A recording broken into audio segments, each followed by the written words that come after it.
You're listening to ThePrime Pod. I'm Robert McLean, and I'm here today with Zdeněk Raus, CFO of Demaco. Zdeněk, welcome. Thank you. Good morning, everybody.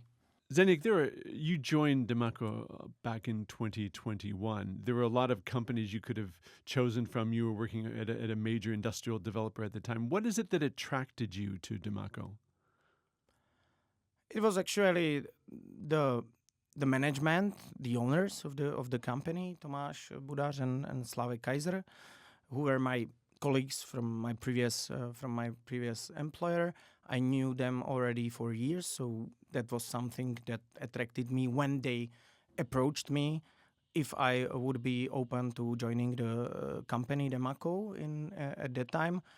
I was not actively looking for something at that time, but I was thinking after 11 years in the previous position of maybe changing my employer, my role, again getting back to something new, because in that position I felt I'm doing, let's say, regular stuff on every day, nothing really new coming in, and that was also what attracted me on Demaco, because Demaco was at the time and still is quite an active company, looking for new projects, doing things a bit differently from my previous employer. And so we discussed for some time, and in the end we found a way how to agree on that. I will join Demaco as the CFO and one of the partners of the company. Mm-hmm.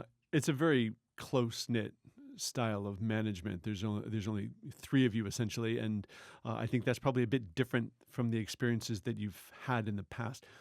What kind of difference does that make for a development company?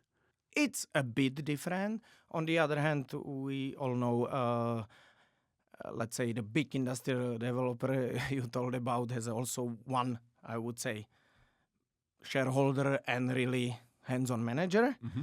But yes, the company was much bigger at the time, had a really standard corporate structure with, let's say, different or various levels of management, while Demaco was for me interesting in the way that I am part of the major on all the major decisions of the company, I would say, because as you said, we in fact have only 3 top managers running the whole business. You could fit your whole management in this room. Exactly, that's the point, and that's how we do it. Yeah, we do not physically sit in one room, because we work, let's say, a bit remotely. Me and Slavek, we work in Prague, Tomáš more in Brno, so we are more online co-working.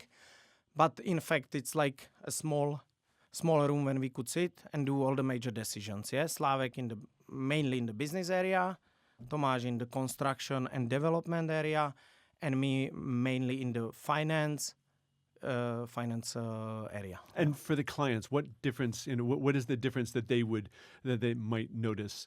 I think we are very flexible and quick. That's, I think, one of the major advantages we have. We do not need long preparation in terms of paperwork, running through various committees or something, because in fact 3 people are deciding. Mm-hmm. One of them is bringing the topic on the table, I would say, with some supportive documentation, supportive information, calculations, but we are able to quickly react to our clients' needs. Mm-hmm. And I think it's also brings us further advantage than in the decisions of our clients. In fact, if they are doing some tenders or something and we are getting back their feedback, we are very quick on the... I think that's the main advantage. And this is one. Second advantage, or second what our client can, I think, find out is that we are really hands-on, meaning that all of 3 of us are, let's say, involved in the projects directly.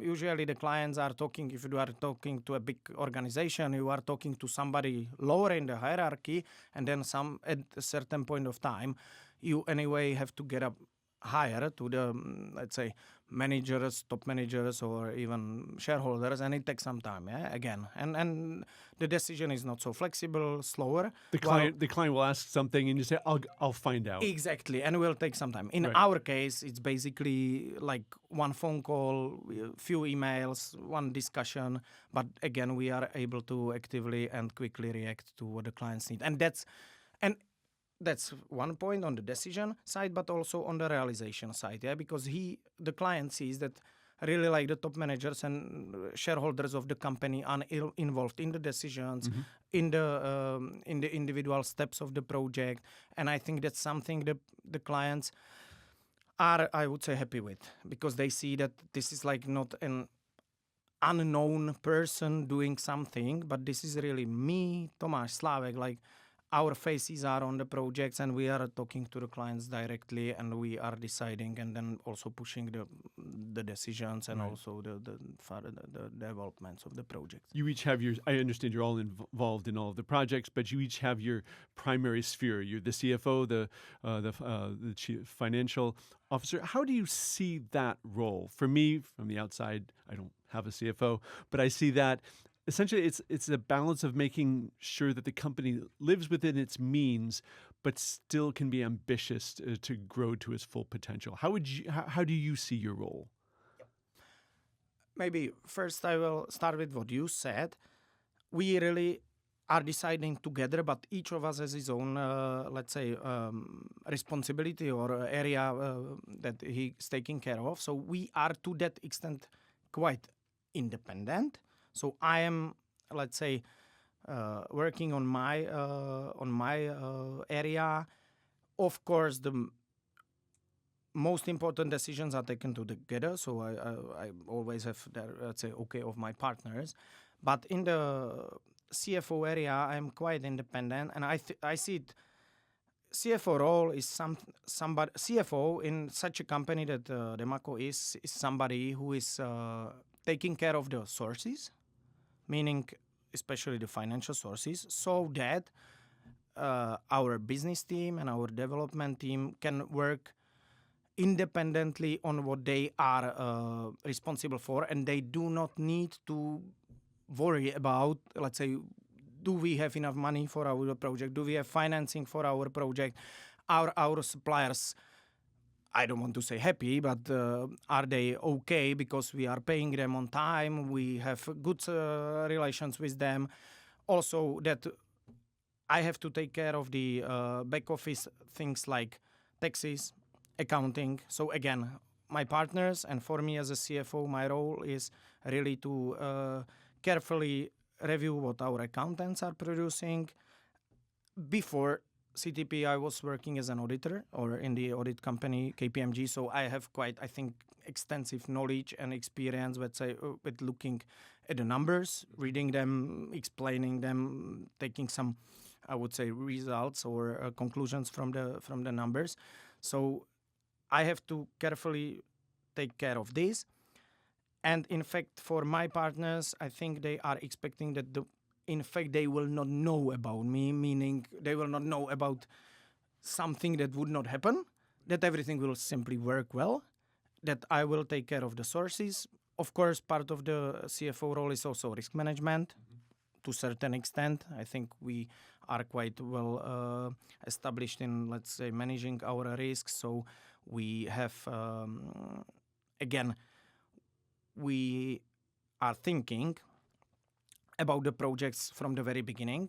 So, yeah, sometimes I think CFOs are not involved in the projects like at the very beginning. And then they are maybe facing some challenges that somebody already took some business decisions that they have to somehow accept or live with. Accommodate in some way. Accommodate, that's the right word. That they are probably not very happy with, yeah? That's not the case in Demaco. Yeah? I'm, in fact, involved in the projects from almost the very beginning. Yeah, I'm not involved in the high-level business discussions that sometimes do not lead anywhere. But if a project is getting really our way, I would call it, if it's very, it's coming more probable that we will be working on the project, then the guys involve me, and I am able to, let's say, put my comments to even in the business decisions, bring some information or knowledge that maybe they did not see at the very beginning. And I think that's something, for example, for a CFO in a company like Demaco is important, that Right. he is also involved in the business decisions and that he lives with the project from the very beginning to the completion. You're taking money essentially out of the equation so that it doesn't provide any friction for the project to go forward and for the company to go forward. You're making sure there's no sticking points with that. True. And for us, still, our company is growing. Yeah? At the moment, we have assets around 2 billion Czech crowns already. So we are not anymore a small company, but still, we are a company that has to work actively with its resources. Mm-hmm. From my point of view, especially financial resources. So I have to think in advance and from the very beginning of how our projects will be financed, how we will have money for our projects. So we are involving at the very early stage of the discussions already our financing partners that are banks. We are primarily working with Czech banks as we have long-term relations with them. And based on, let's say, feedback that we are getting from our financing partners, we are also able to, if needed, again, accommodate or adjust our business decisions. Right. Yeah. Demaco started just with the two other partners. They were doing projects for some clients, but I think it was at that point when they started beginning to want to hold on to develop their own types of projects or have their own investments that they brought you in. I mean, a lot of developers just want to sell their projects and move on. Describe what Demaco's approach is for this.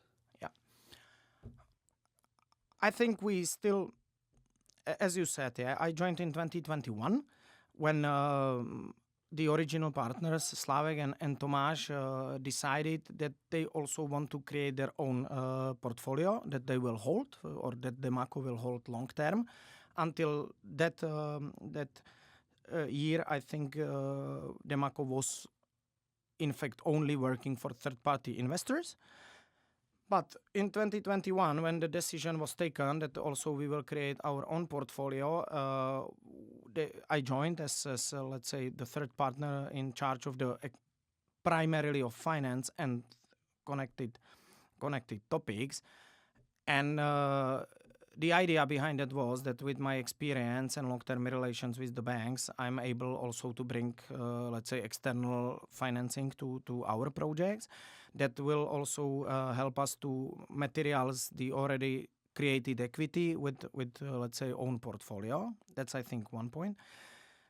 But still, we are not focusing only on the own portfolio. We are still we still continue with the services provision to third-party investors for projects that we will not in the end own or long-term hold.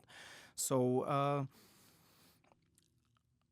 I think this is one of the advantages Demaco has, that we are able to do any type of development you can imagine. I would say, let's say we are creating our own portfolio, we are building buildings that we own long term. We have a strong property management team that is taking care of the clients, that is taking care of the properties. So we are, let's say, owner, but we are also still service provider and general contractor. Yeah? We are open to projects with third-party investors that we build. We then also manage them, lease them, source land. Yeah? So we are basically like open to any type of project you can imagine, either own portfolio or third-party investors portfolio. Mm-hmm. And I think our other advantage is that we are really like full scope developer, meaning we start from sourcing the land, looking for the land, permitting, looking for the client, leasing, construction, and even then after completion, managing the properties. Yeah? So we are able to provide to clients like full scope of services and like one-stop shop, I would call it, delivery. Right. But just how challenging is it, though, to hold on to these properties that you build without compromising your ability to take on new projects? I mean, ideally, you'd take the equity out of one to begin the next one. What's the how is it that you manage to hold on to that so you don't need to deploy that equity elsewhere? You're not issuing bonds, as far as I know, for example. No, not for the time being. Let's call it. I never say never. I would say we are a company that is for sure ambitious. We want to grow further, and at a certain moment of time, we will have to maybe a bit change our financing structure. Mm-hmm. Today, I would say until now, as you said, we work in a, let's say, simple structure, own equity, and external financing from banks. Right. Yeah. Mm-hmm. So to the extent what we did so far was, let's say, okay.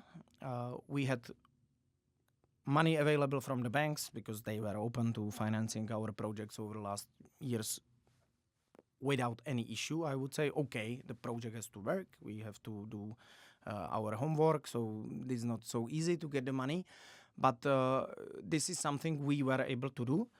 We will see in the future if this will still be the case, meaning we will see the appetite of the banks, especially in the current environment.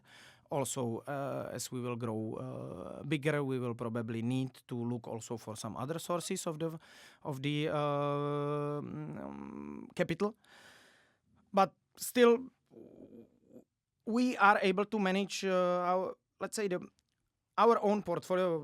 Coming back to your question about how we are managing, let's say, between own projects and other projects, is I think our projects are like long-term steady source of equity that we are able to reinvest in the new projects, and that's why we also are happy that we have the own portfolio, because these are long-term clients, long-term leases with steady cash flow, with financing fixed for several years, with leases fixed for several years.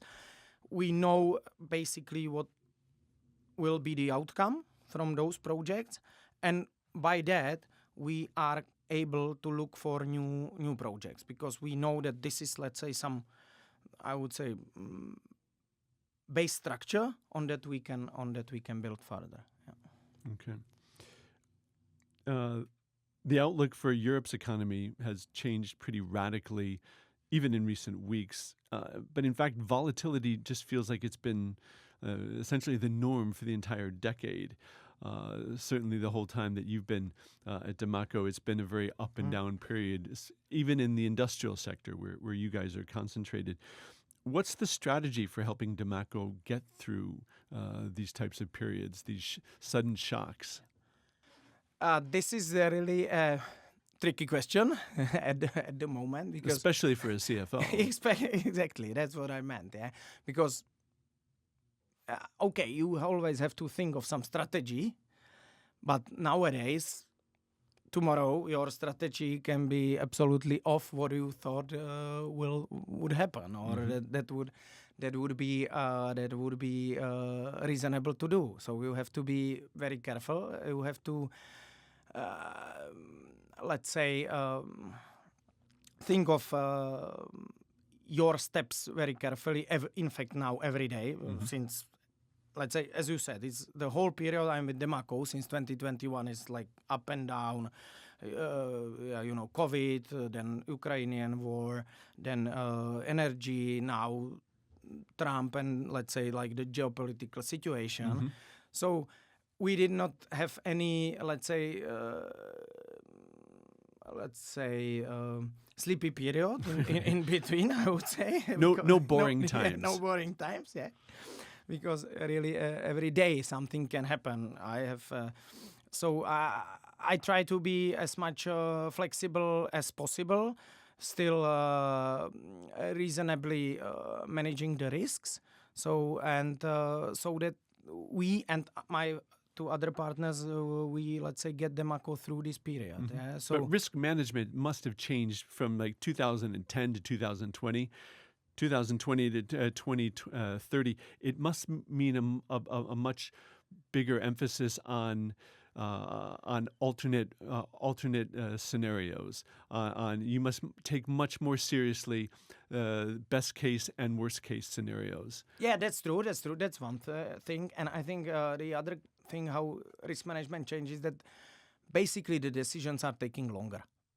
Because for clients, you mean? For clients, but also for us. Yeah, we are still active. We are still flexible, as I said at the beginning.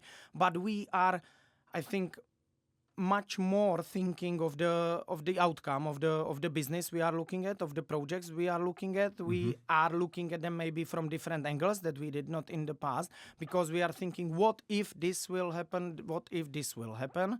And it might be a bit longer than originally. But then if we decide for a project, we are 100% sure that this will work. That's, I think, the point. Yeah. So our risk management is really, we are not pushed to be, let's say, over quick in our decisions, if I would put it like this, because we are a small, let's say, mid-size developer with our, and I think then our advantage is that we simply have our own equity or banks financing, because we are not pushed about on reporting, on delivering quick solutions or quick results to our investors, like if we would have third-party investors, to bondholders or guys like this. And we have some time to work on the projects, let's say, in details, be very careful on the decision, and then when we decide, we go for the project. Yeah? So that's something how I think we are managing our risk, and how we, in these very challenging times, are able to continue with new projects. You mentioned that your clients also take longer to take decisions. I'm interested in how does this current volatility affect the type of real estate that they're interested in either leasing or owning? Is there more, I mean, we have higher interest rates right now, more volatility. Is there more of a tendency, do you think, for them to want to sort of cash out of the buildings they own and use their equity to promote just their business and let someone else handle the real estate risk of things? Is there more of a push to build to suits? Where do you see any trends that you could identify? For us, it's for sure, especially built to suit. In fact, this is what we are good at, and what we are in fact doing in. That's your sweet spot. Exactly, in a way. Exactly. That's in fact all our projects are like this. Yeah, we are not doing big boxes for a logistics provider that can move out in few days and Right. another will move in. So we are really working on build to suit. This is the type of the property. Second, I think, is that we quite focus on brownfields, or in fact, all our projects are brownfield redevelopments. And these are usually built to suits on brownfields developments. And this is, I think, what our clients are looking for. And this is, I think, for what Demaco is known on the market, that is able to provide and that is able to deliver. And that is able to deliver, as we already discussed, from, let's say, land, permitting, until construction and management. Yeah. Now, deglobalization has picked up speed in the last year, thanks to a rather odd trade war that's been sort of on again, off again. Are you seeing more of a growing push because of these forces, these chokeholds in the economy towards nearshoring? Is that something that we're seeing in Central Europe, from what you can see? From what I can see, yes. I'm not, let's say, that much involved in business negotiations or looking for tenants, but from the projects we are getting and what we are doing, I think, yes, it's for sure one of the, and it's logically one of the current trends on the markets, because, as you said, yeah, the global situation, the trade wars and everything, and even COVID, I think, was one of the first steps towards this nearshoring, because it's not so easy to have all your suppliers in China or somewhere else in the world, and getting the products from there too. So yes, that's for sure something we are seeing as a trend in our business. Yeah. Trade wars are one thing. Hot wars are quite another thing, and even probably more, obviously, far more serious.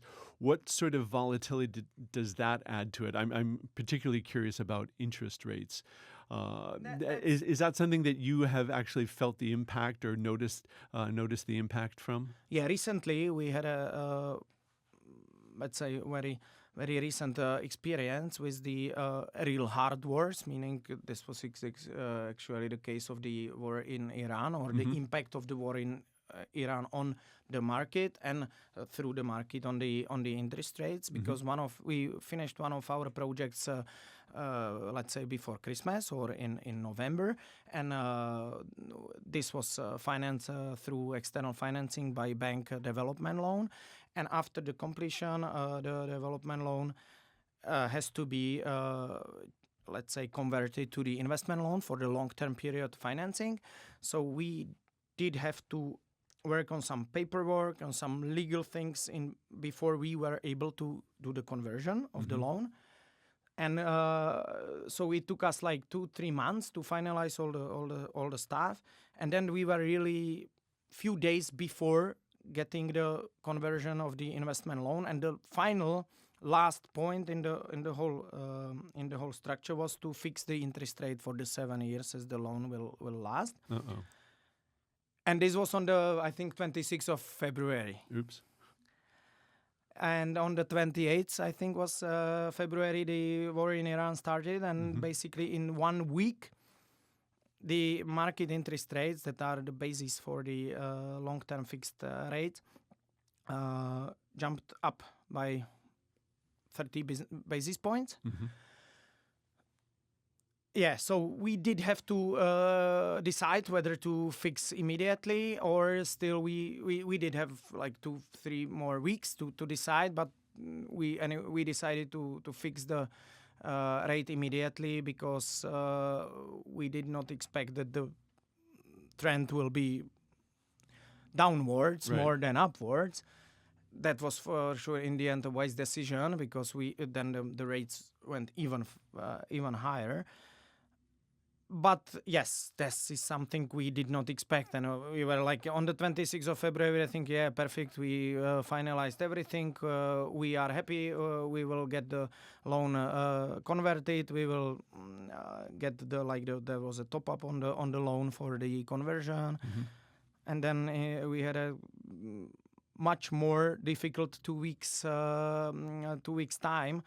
Luckily, or again from the risk management, it was not was not lucky, because it was our risk management. We had enough space in the calculations, and so there was some headroom for still fulfilling all the criteria and all the conditions that the bank had for full drawdown of the loan. So yes, that was good. Everything fine in the end, but that's, I think, one of the examples that at the moment you basically are not able to you do not know exactly what can happen. Well, it's a paradox. The volatility leads to a somewhat slower decision-making process. Taking a little bit longer to make a decision doesn't always pay off in the end. Yes, one. And in the end, you have to do some decisions very quickly before because of that. Yeah. So as I said, we are taking maybe a bit more time for some decisions because of the volatility. But then the volatility or the uncertainty pushes you for a decision that you need. Basically, we decided internally with my partners on the fixing of the interest rates within 3 hours in the end. Yeah, we did some research, some few phone calls, and we did have to decide, because if we would think longer and maybe wait another 2-3 weeks until the end of March, it was actually the final deadline for fixing the loan, it would be much worse. Yeah. And for yourself, what would you like to achieve for 2026? Yeah, like for me personally, as a CFO, I would like to work on improving the internal structure of Demaco, because this is usual in companies like Demaco. The business development is a bit more quicker than the internal processes or internal structure. So we are lacking, I think, a bit behind. We have to focus on strengthening our internal structure, our internal processes, back office things like accounting, taxes, cooperation between the individual departments. Mm-hmm. So that's, I think, what I would like to achieve in 2026, or at least work on it, and for then by that create a solid basis for our new projects in the future. Okay, well, Zdeněk, Raus, thank you very much for coming on the Prime Pod. Thank you. It was a pleasure, and see you next time.